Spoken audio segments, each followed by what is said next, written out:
হেনে আবার উচ্চা হইরে বেটা কি আর ছোট দেখা গেছে গরু না না মানে এই জায়গায় বড় দেখা গেছে গরু আগের থেকে বড় তোর কাছে সবই ছোট লাগে কারণ তোরা কি গাই কি সার থাউগা আরে যে দাম দেখি তেলালা কোয়ালা গরু পাইছো সেই তো কোপাল হ্যাঁ গরু তো দুধ গেলে বাজার নাই হ্যাঁ গরু যে পাইছে আজ খারা না মুষ্টি তো লম গুতা দেয় শিওর হ্যাঁ গুতা দিলে তোর খবর আছে নদী আছে আবার দুটো ছাগল এটা লামাটা এটা লামাটা তো বাম নালা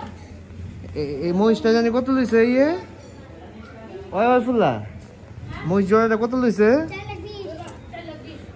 এই এইটা এটা কোনটা কার এটা কার এটা এটা লাভলু ভাইয়ের আর এটা শিবলু ভাইয়ের এটা ফাইমা পার আর এই ছাগল একটা তোর এই ডাইন একটা সাদাটা হ্যাঁ আর ওইটা ও লাভলু ভাই কোনটা ও হেনে আছে ভাই ওর পোলাপানের অভাব আছে ঠিকই তো তুই কারে পাঠিয়ে